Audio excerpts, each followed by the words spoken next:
with you, Daktari, telling us your county and your ethnicity. Thank you so much, Chair,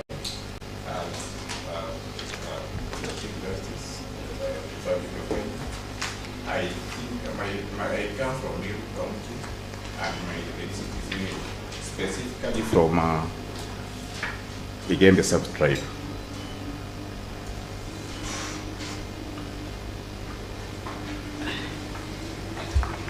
Very well.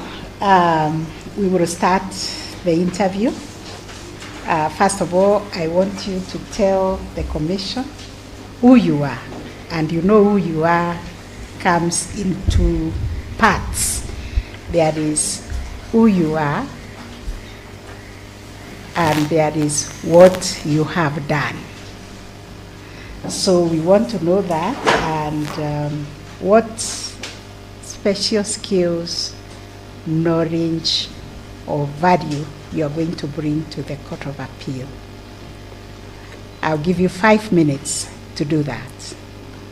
Thank you so much, Chairperson of this panel and distinguished commissioners. My name is Joseph Kaberia Arimba. I am a lawyer and a public servant. I'm also a family man. I'm married with 6 children, married to 1 wife. I have served this country in several capacities. Firstly, I was admitted to the role of advocate on 20th of February 1997. That is, next month I will be clocking my 29 years in legal practice. I practiced law in various firms in Meru, many are the company advocates, as well as Ndinje Mbaya and the company advocates, before I opened my firm, which is Kaberia, Arimba and company advocates. And in the year 2022, I was elected the Speaker of the Meru County Assembly. That is not in the year 2013, sorry. I was elected the Speaker of the Meru County Assembly, where I served for 10 years under 2 governors. Then thereafter, I also served with the then governor of the Meru County, and I am still serving with the current governor of the Meru County as a member of the County Public Service Board. After I left the Assembly, I joined the academia. I started teaching at Kenya Methodist University, Department of International Relations. And then I was also engaged by Dedan Kimathi University of Science and Technology, Department of Criminology. And I taught there for 2 years before I joined the TVET CDAC and at the Ministry of Education. TVET CDAC chair is the neck, is like the neck for the TVETs. So where we do curriculum development, we also do assessments, which are examinations. For the TVETs, we also mark those examinations and issue certificates for the TVETs. Thereafter, I was engaged by the county of Meru in the County Public Service as a member of the County Public Service Board. And I hold a bachelor's degree in law, a master's degree in business administration, a PhD in business administration and management, and I am now taking my LLM with the University of East London, where I'm like 3/4 done with my LLM. That is what I do, Chair, and then distinguished commissioners. Yes, thank you very much. We have had your career spans in legal practice, politics, and in administration. We now want to hear what are your strengths, where do you place yourself? Thank you, Because Chair. we are asking for skills. So what skills are you going to bring to, where have you sharpened your skills? Is it in academia? I bring to the judiciary and especially Court of Appeal, my lady, my capabilities and skills acquired over a period of time in the area of legal practice and public service. Because legal practice, my lady and distinguished commissioners, is business and it requires management. So I will incorporate the functions of management like planning, organization, leadership, staffing issues into the legal leadership, into the Court of Appeal, so that I can be able to assist this court. You seem to be going into administration of the judiciary, but I'll let now Justice Sishale take you deep into the areas of the technical areas that we want to hear from you. Thank you, Honorable Chief Justice. Dr. Kaberia, a few questions from me. You aspire to join the Court of Appeal, and there are two statutes that govern the mandate of this court as well as its functions. Please tell us those two, give us the names of those two statutes. Thank you so much, Commissioner. There is the Appellate Jurisdiction Act, which guides the Court of Appeal should be function. There is also the Constitution. We have the Constitution of Kenya, and there is also those are some of the statutes I can remember, my lady. Is the Constitution a statute? It is the supreme law of this land. It is not. It is not. So I asked you to give us the names of two statutes. I can remember the Appellate Jurisdiction Act. That's one. And also, I will refresh on that, maybe. All right. Yeah, on that. I'd like you to listen to what I'm going to read. Yes. This is in the area of 52B application. And as you know, in respect of 52B application, these are handled by a 3-judge bench. So, and this draft has been brought to you by one of the judges who was drafting it. I would like you to tell us whether you're going to append your signature. If not, why will you not append your signature, etc. So, this is what the judge who is drafting it has said. On arguability, we find that the applicant has demonstrated that he has an arguable appeal, as it is clear that the High Court erred in not granting the applicant a permanent injunction in respect of the suit land. So that draft has come before. If you haven't, do you want me to read it again? You may repeat. Okay. Yes. Okay. Yeah. On arguability, we find that the applicant has demonstrated that he has an arguable appeal, as it is clear that the High Court erred in not granting him a permanent injunction in respect of the suit land. So this is a draft that has come to you, and one of the 3 judges would like you to sign it.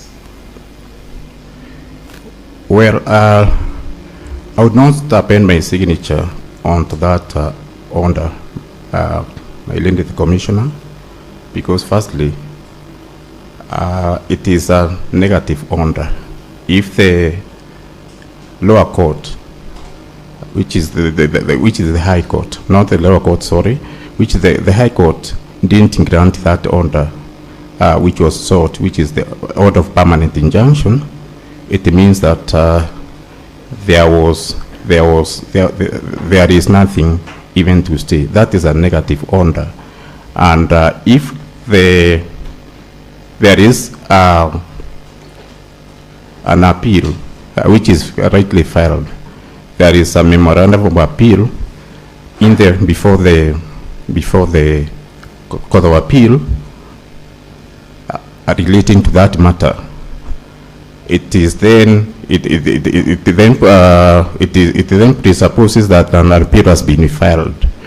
But if the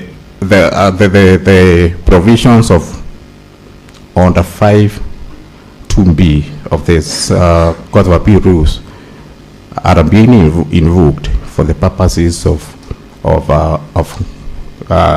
getting a stay, of course there's nothing to stay because there was a negative order. Okay, you said that there was a negative order. Yes. And hence it's not capable of being stayed. But you said something else about a memorandum of appeal having been filed. What? Okay, sorry. What did you say about that? Sorry. The filing of an appeal before the Court of Appeal is by filing the memorandum, or not the memorandum, but the notice of appeal, sorry. If a notice of appeal had been filed, then there is an appeal before the appellate court, Court of Appeal. So it is upon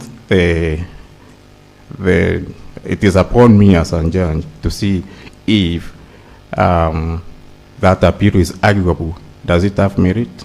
Okay. Firstly. So you look at the notice of appeal to determine that? Yeah, because I look, yeah, that's an appeal, despite the fact that memorandum of appeal has not been filed, an appeal has been filed, okay? But if it's an application of stay, yeah, I would not sign that order because it is a negative order. That's fine. Yes. You've talked about it being a negative order. Any other thing that may be wrong with this statement? I don't know for what reasons, my lady, I'm being called upon to sign the order, firstly. You are part of the bench that had the matter. Okay. Or if I was part of the bench which had the matter. Of course, that's the only reason you can be asked to sign. One of the three drafted, now they have given it to you, you are looking at it, you've been able to point out that no, there's a mistake here because this was a negative order. Any other thing? I would not sign that. In any case, there is no memorandum of appeal which has been filed so that it can be demonstrated that there is an arguable appeal before the court. So am I signing? I think so if it is for signing so that it can go to the Supreme Court, my lady, yeah, if it is an appeal so that it can go to the Supreme Court, then I would not sign that because would there be a substantial issue of law which is involved in it. You know, Dr. I would like us to be systematic.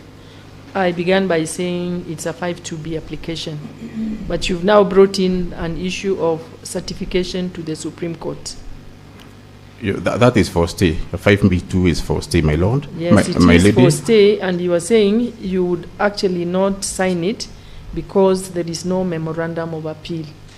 I would not sign it because I would take it like a negative order because we've talked about negative order. Yes. Order, we've passed that.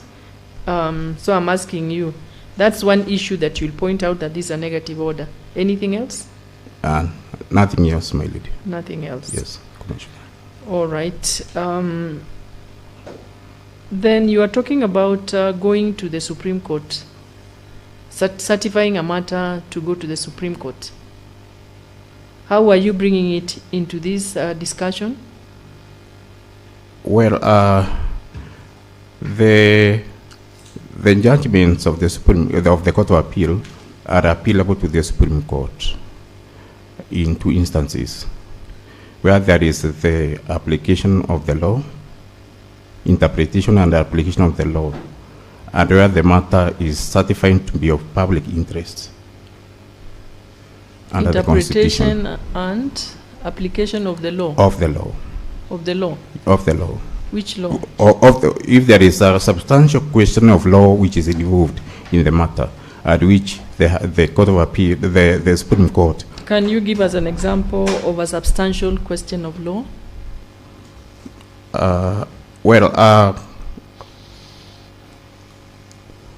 The parties may seek an advisory opinion whether even the county government or the national government can seek an advisory opinion from the Supreme Court. That would be a substantial issue of law which has public interest. So when a litigant is seeking an advisory opinion, do they come to the Court of Appeal to seek certification? They don't have, my lady. So how are you bringing it to the Court of Appeal again? Anyway, finally from me, you've talked about a negative order. Are there exceptions or are there instances where, notwithstanding the fact that it was a negative order that is being sought to stay, the court would proceed to grant an order of stay? Are there exceptions to that general rule? That's a question. Exceptions, Commissioner, is when the court is preserving the subject matter of the appeal. Okay. The court is doing what? Is out to preserve the subject matter of the appeal. I'm not getting the court is out to? When the court is being called upon to preserve the subject matter of the appeal. Okay. All right. Thank you. That's all, Honorable CJ. Thank you. The Honorable Attorney General. Good morning again. Is it morning? Mr. Kaberia. Good morning, Commissioner. You indicated that you had been a county speaker for 10 years. Yes, Commissioner. And you understand the tension between the national government and the county government, some with regard to legal issues. Well, I understand the interaction and relationship between the two. Excellent. Government. Yeah. So what is your view on intergovernmental committee?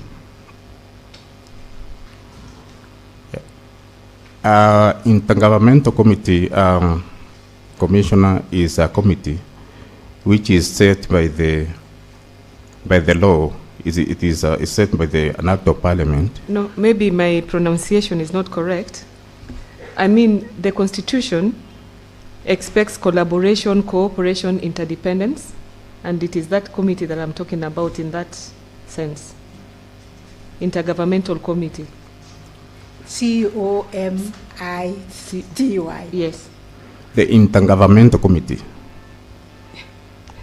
Relationship. Okay. The COMITY.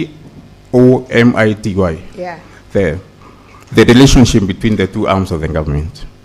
The Constitution enjoins the two arms of the government to work on the basis of our cooperation and consultation. Okay. Collaboration and interdependence, isn't it? Yeah, cooperation and consultation. Yes. That is collaboration and interdependence. Yes. Because the two. I've not asked the question yet. Yes. Let's just go systematically. You want to join the Court of Appeal? Yes, Commissioner. And you understand the jurisdiction of the Court of Appeal? Yes, Commissioner. If presented with an opportunity to decide a mixed grill legal issue, that is, it could be a matter that cuts across national, county government, or three arms of government. And these issues touch on the mandates of any one of them or all of them. How would you interpret or expect the courts to interpret constitutional and statutory provisions in those issues in a manner that advances cooperative governance without compromising legality or constitutional supremacy? And in answering that, you could also tell us if you have any jurisprudential theory that you'd rely on. Firstly, I would apply my jurisprudential theory of legal realism.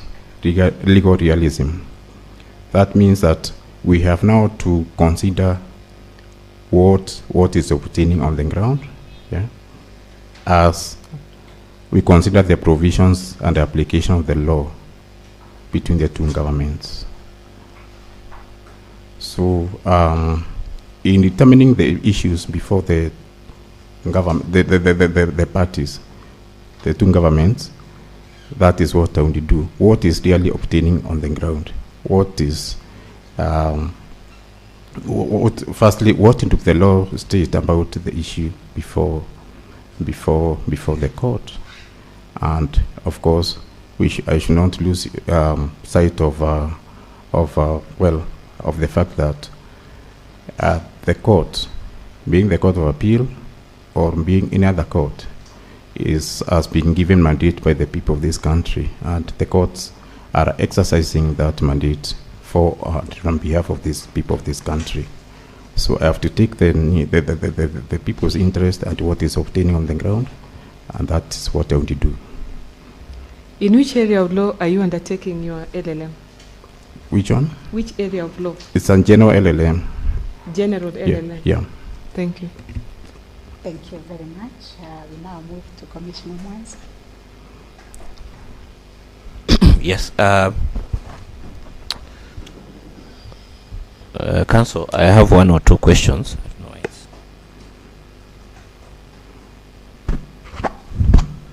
Yes, I have one or two questions that I want to ask, and just to test your understanding of the law of arbitration.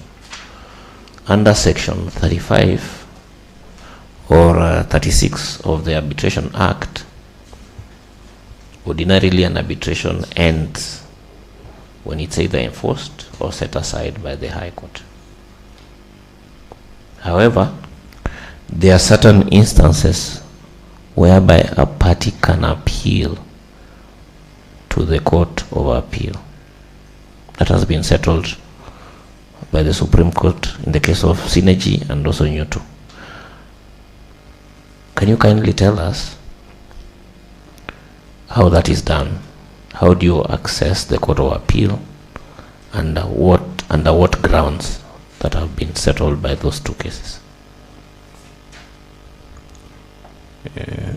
Arbitration is one of the ways or methods which is accepted for alternative dispute resolution by the Constitution. So if arbitration has been done and a party is desirous of launching an appeal to the Court of Appeal, I think it is important that a leave be sought from the Court of Appeal so that such an appeal can be launched in respect to that matter. And what grounds would that be as set out in the Synergy and Newto case? It grounds like collusion or fraud. They can make a party to appeal against the arbitral warrant which was made to the Court of Appeal. Okay. Can an arbitral award be challenged on a constitutional ground?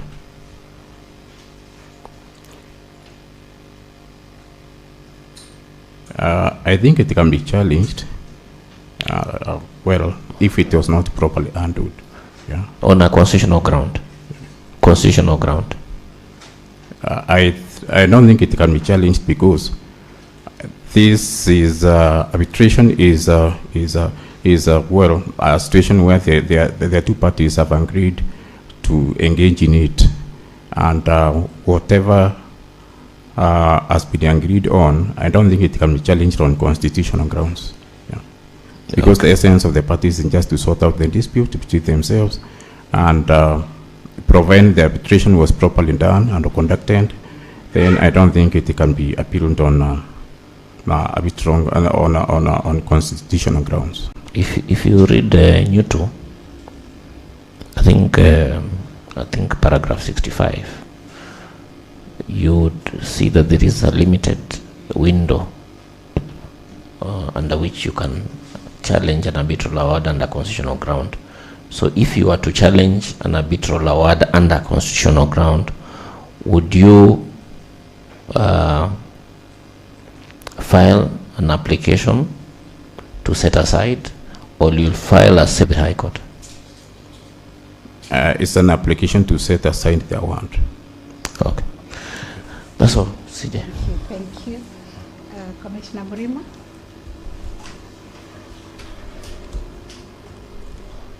Thank you so much. Dr. Just one question.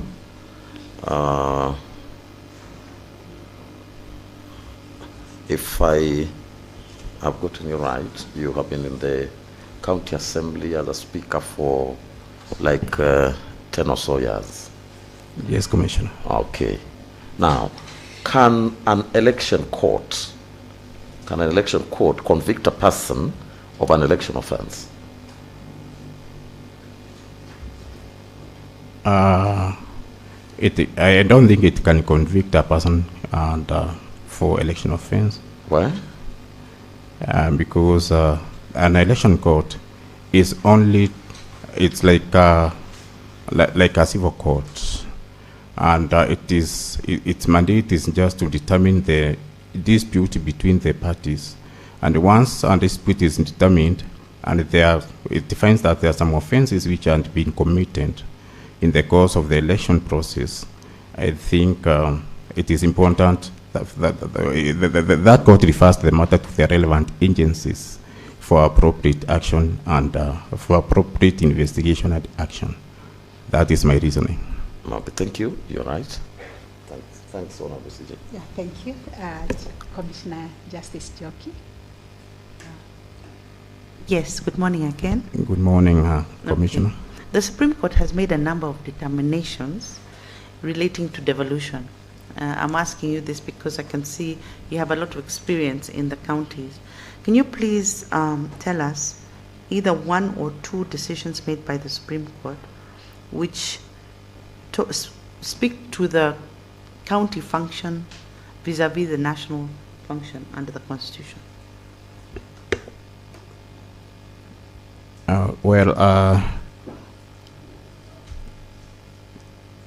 I don't recall any, but I recall the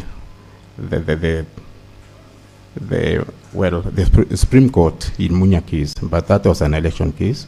But yeah, so about the counties, I don't think, I'm not aware of any matters which have been taken to the Supreme Court by the counties. Thank you very much. Thank you. Commissioner Ngutia? Thank you, Chair. Good morning once again, Council. Good morning, Commissioner. Okay, there is some bottle of water there if you need to drink some of it.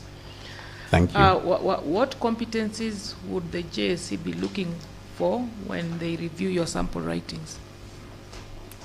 Well,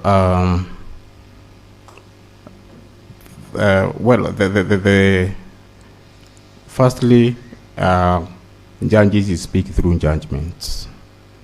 They don't speak through letters or any other form. So one of the competencies is the ability to draft a reasoned judgment. Yeah, a reasoned judgment which considers the facts and the law. Yeah. So in this case, of course, the Court of Appeal is not, unless it allows further evidence to be adduced. That is when then it can deal with the issue of fact. So yeah, legal reasoning, another one? Legal, that is the ability to consider and appreciate the legal provisions as well as the other relevant factors in the matter. Yeah, yeah. So to make a reasoned judgment, so that when a judgment is made, then the parties will be satisfied. Of course, not all the parties will be satisfied, but a good judgment is one where a party, even that which has lost, we will see that there is a very good reason which has been put in the judgment for losing that case. Okay. That is composure, How about the organization. writing skills, the judgment writing ability, and your school of thought in terms of would your sample writing also help us gauge those two areas? Yeah, they would. How you plan your work, in terms of structuring, organizing your work, so that it can flow well, So those are some of the capabilities which can be detected from the sample writings. Okay, so you have submitted 3 journal articles that are non-legal, and they are also co-authored by others. They focus on leadership, organizational culture, and performance. And then the 2 submissions that you have submitted, the other 2 sample writings are submissions. One from a magistrate court's matter that was done in 2009, and another one is a high court matter that you handled in 2006. So do you think we are able to gauge your writing skill based on what you have submitted? I believe so, Commissioner and Chair, because that can at least demonstrate the process, how I make my pleadings, then as well as that can be extrapolated into judgments, how I appreciate the law, and of course the facts, and also the relevant issues, Okay, and so even the conclusions and all that, Okay, so generally you write well, you are able to distill your issues in an orderly manner, but sadly the writings have limited jurisprudential depth and originality. So we can't discern your jurisprudential philosophy, neither can we access your judicial and jurisprudential capacity with what you submitted. You could be having others, but based on those, it becomes a bit limiting. But the flow, the coherence, the tone, you do well. Thank you, Commissioner. Thank you, Chair. Thank you, Commissioner Rand. Thank you, Chair. Good morning once again. Good morning, Commissioner. Okay, you are currently practicing. You've been in practice for over 26 years. Yes, Commissioner. Yes. Except the time when I served at the county assembly, I didn't really engage much in practice. So what became of your practice? I had associates. Okay. So, yeah. How many do you have now? 2. Any partners?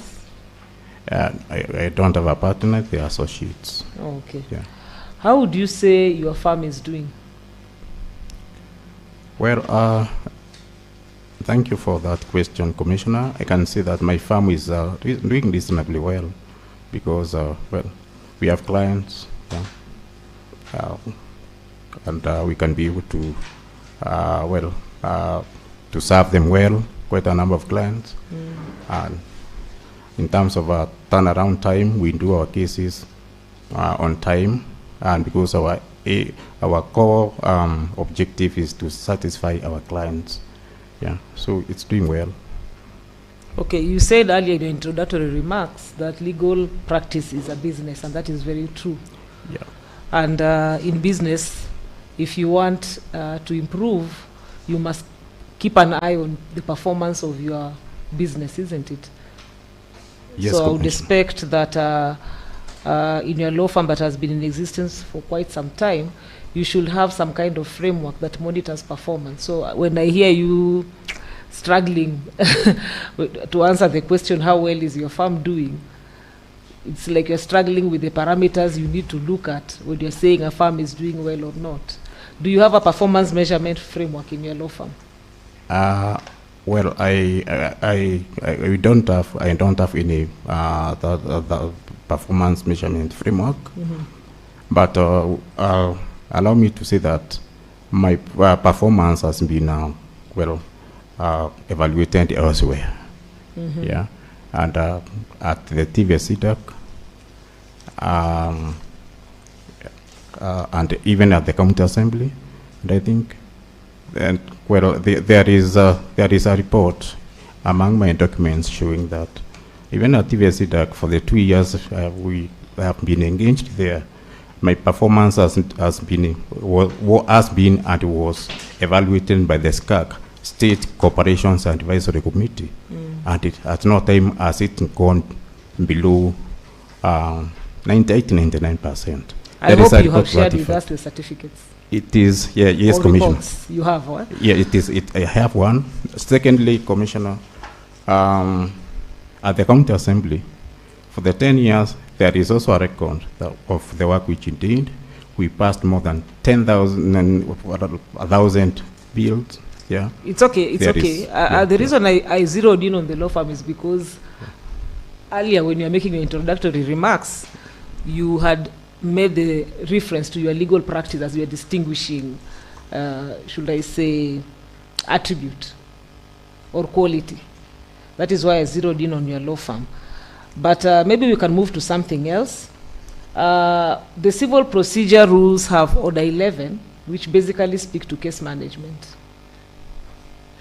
Could you just share with us your views on whether the civil Order 11 rather, of the civil procedure rules have achieved the objective? Thank you so much for that question, Commissioner. I think, according to my assessment, Order 11 of the civil procedure rules has achieved that objective, because in the case management process, the order has required for some documents of management of the cases in terms of firstly classification of the cases. Yeah, is it a small claim or fast track? Yeah, that classification itself is very important, because for the small claims they are expeditiously dealt with by the small claims court. For the other types of cases, they are also dealt with by the court as per the for that identification and distinguishing issues. So I think even the issue of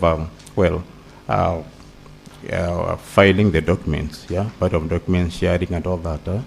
So nowadays we don't really take a lot of time as when we were doing before, when we were like now making a lot of discoveries. We take a lot of time. I've not been served with this and this. So when you are filing your documents, with your matter, you file also the documents, list of witnesses, statements, yeah, everything. That makes it easy for the court, yeah, to dispose of the matter, because at times we don't even go to attend physically for hearing. The court, the parties may even would request the court to rely on the statements and the documents, and then of course brief submissions, and then the court disposes of that matter. Yes. Okay, thank you. I wish you well. Thank you, Chair. Thank you. Thank you very much. Commissioner Kisot. Thank you, Honorable Chair, and welcome again, Daktari. Now, have you been involved in the budget process before? Budgeting process? Yes, I have been involved. At what level? Budgeting process. Yeah. When I served at the county assembly, we were formulating budgets for the county. Yes. Could you just briefly take us through the process?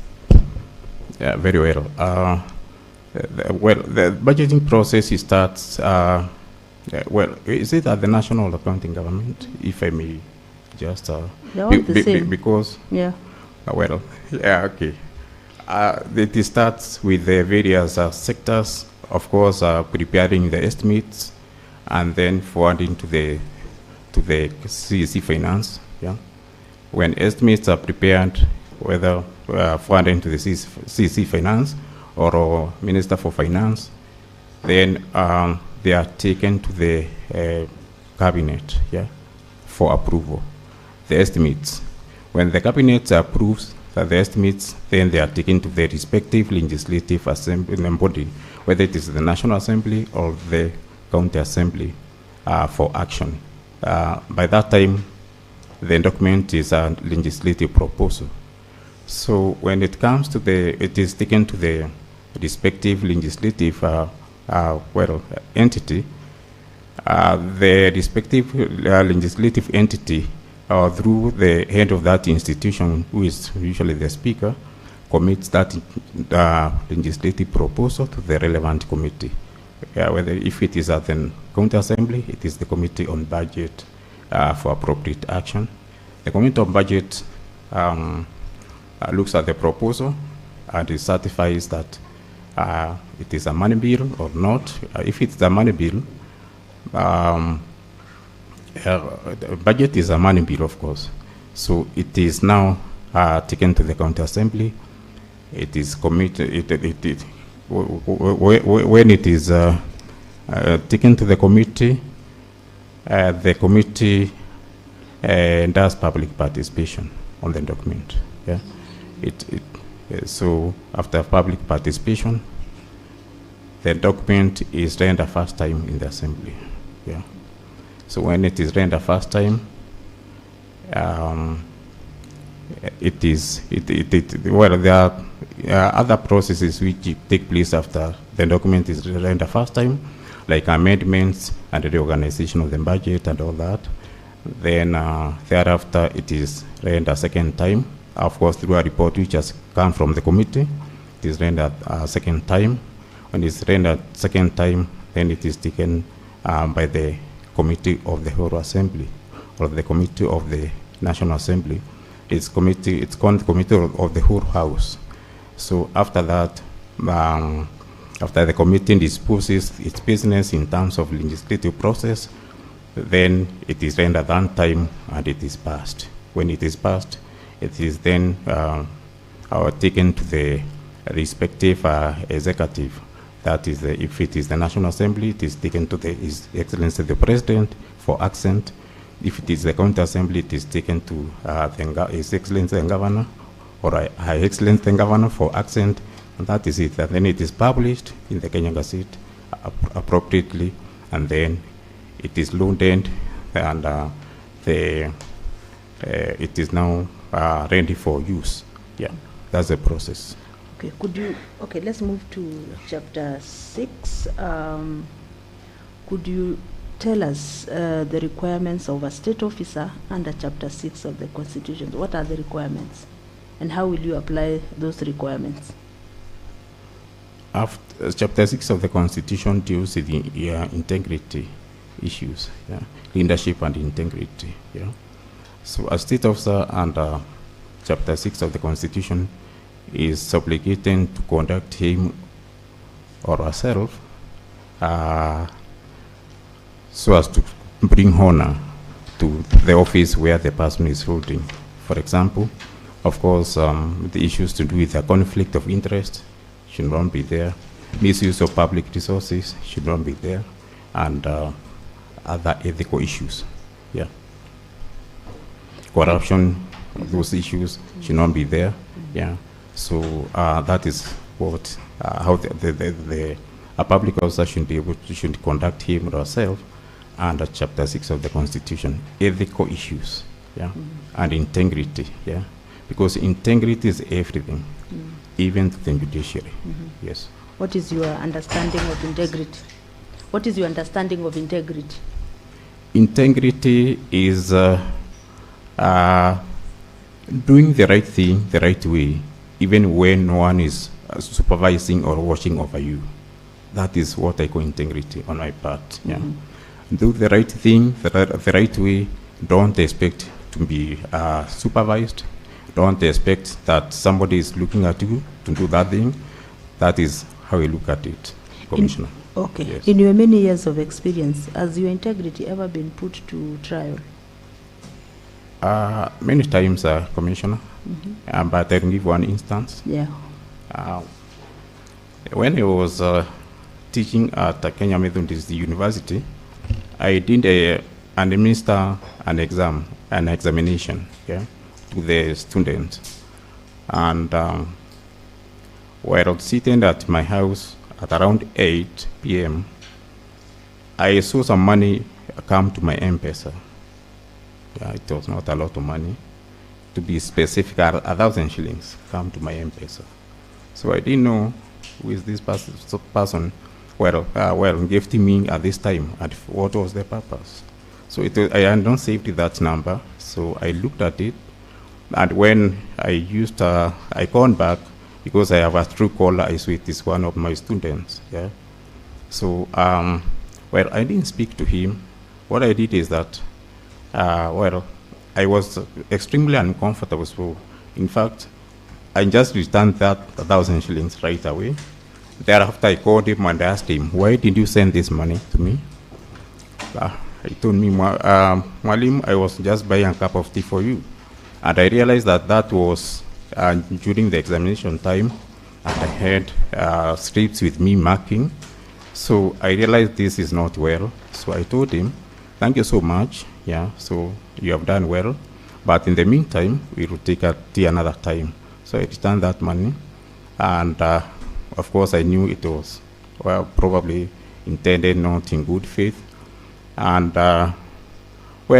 he's scored what is called, but of course he made a lot of noise. "Why did you give me this grade?" I told him there are mechanisms, yeah, in place. If you're not satisfied with the grade, of course, follow the right mechanisms. The external examiners, who can look at the document and see if it was properly evaluated. That is one of the instances where my integrity was tested, Commissioner. Yeah. Thank you, Commissioner Zelani. Thank you, Honorable CJ. Dr. Kaberia, a few questions for you. When did you leave the Kenya Methodist University? I left the Kenya Methodist University, Commissioner, because firstly, I wanted to grow my legal practice, and secondly, I wanted to concentrate on my studies. Yeah, and by then I had started some engagement at TVC. So I realized that I have a lot on my hands. So and second reason is that that time I was part-time. I was not full-time. So the university came up with a policy that for the full-time lecturers, they have to be fully loaded with the units, yeah, before they consider the part-time lecturers. So that is the reason. Okay. Yeah. The work of a judge is very demanding. Please tell us how you will deal with work-related pressure and ensure that you have work-life balance. I know, thank you, Commissioner, for that question. I am a person who can work under pressure, yeah, and I have done that for 10 years. I know the commissioners may also have interacted with the legislators either at the national or county level, and it is not easy it's not a very easy job to manage their issues. So me, I've done it, and I know I can work under pressure. I've worked under pressure, and I can deliver, and I have delivered. Any strategies you intend to employ? Yes, of course, in terms of organization, yeah. Organizing and planning work well. And of course, proper utilization of time. Those are some of the strategies. Of course, I appreciate that we have to balance life and work and other responsibilities, yeah. And that is very important so that we don't cause prejudice to any of the sectors of science, yeah. So proper planning and of course organization will make me deliver. Okay. And I have done that. Yeah. Okay. At a personal level, are you involved in any community service work? If so, which ones? Thank you so much. A lot of community work. Firstly, I am the chairperson of a secondary school, which performed very well at Meru. It's Kunjia Boys. Yeah. I have also served at our church, at Methodist Guest House and Resource Center at Lavington as a board member. Yeah. So I've done, those are some of the community work I've done. Yeah. And I've done a lot. I've been a board member of hospitals, yeah, Gaga School for the Deaf, yeah, our Methodist Hospital, yeah. Those are mission discharge institutions, yeah. Fair enough. Yeah. Finally, from me, as we were collecting reports and feedback from the public, there are a few people who felt that given your affiliation with a political class, you may not be, you may not have sufficient judicial time to deliver. What do you have to say about this? Oh, thank you so much, Commissioner, for that question. My response to that is that actually that may not be true, because we have found instances of other men and women, great men and women, who have been involved in politics, and they have performed very well at the judiciary. Allow me just to name names, if you allow me. Our Chief Justice Simbi Mandan was at the National Assembly, and even at the Supreme Court. I know one of the honorable judges of the Supreme Court, who was also a member of Parliament, and she did very well at the judiciary. She is doing very well at the judiciary. So politics is not an exception for somebody not to be engaged at the judiciary, because the parameters of performance will be judged by the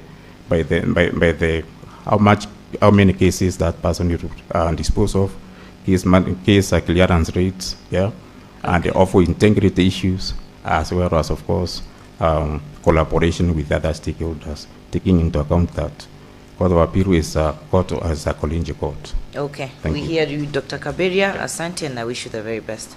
Thank you, Commissioner. Thank you. Vice Chair, we'll ask you questions. Thank you very much, Dr. Kaberia. You recall the case of the Embu governor that went all the way to the Supreme Court? Yes, Commissioner Martin Waboranyaga. I do recall that. It was an election. Well, I do recall it was an issue between the county executive and the county assembly. What was it about specifically? Well, I think there was some misunderstanding in terms of resource allocation between the county assembly and the county executive. So, and the matter went to the High Court, then it went to the Court of Appeal, and it ended up at the Supreme Court. Thank you, Commissioner, for refreshing my mind. It's been long since I left the county assembly. I thought it was about impeachment. Of the governor? Yes. Yes. And what did the Supreme Court rule? It ruled that the necessary threshold had not been met by the county assembly, despite the county assembly taking all those actions that it had complied with the law and done what was expected of it. The Supreme Court found that the process and the law had not been followed at the letter. Okay.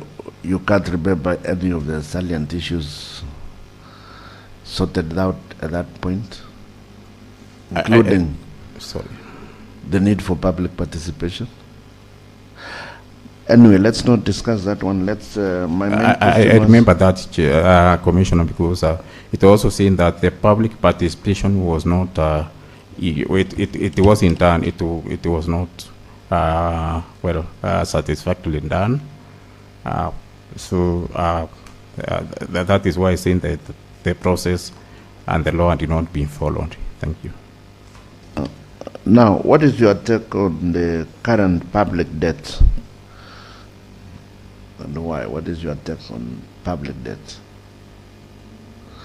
Well, and how does it impact on the counties?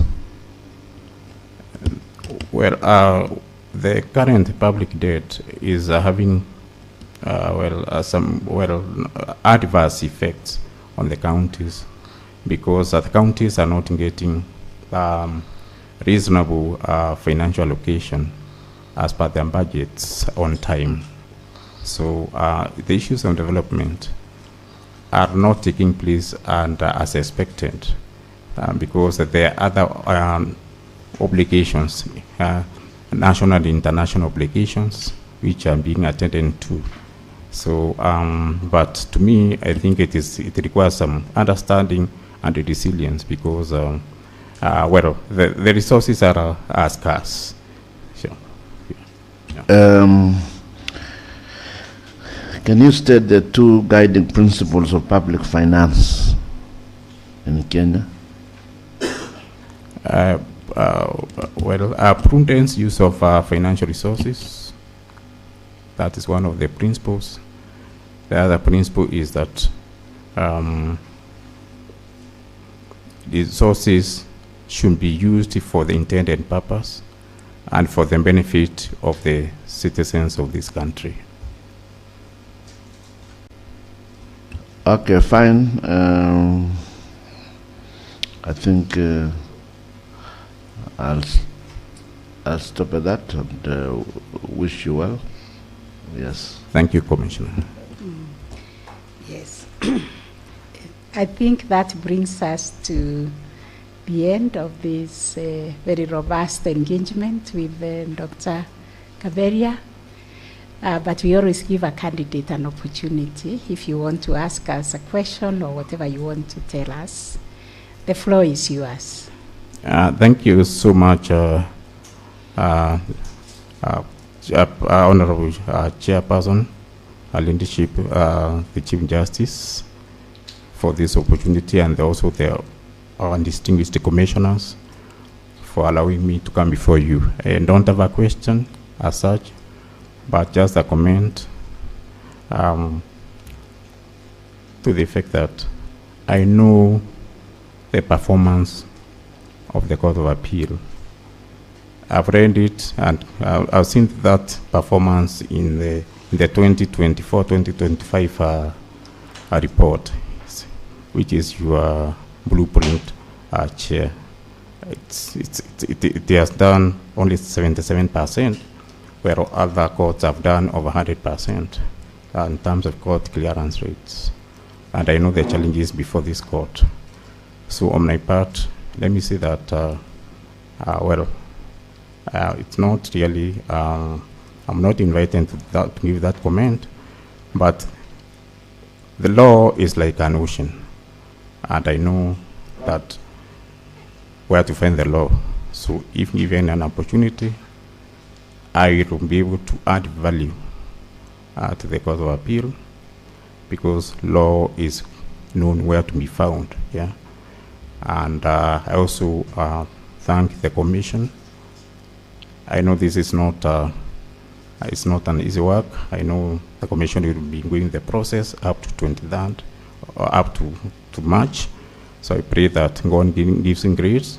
I'm also in the county public service. I know recruitment is not easy.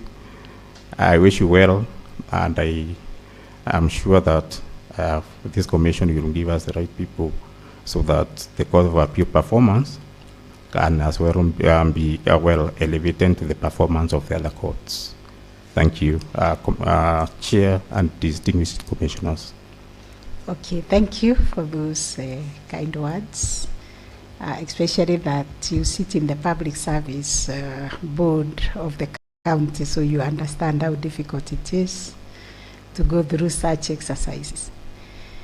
We wish you well, and we will get in touch with you when we complete the exercise. All the best, and have a good day. Thank you so much. Yes.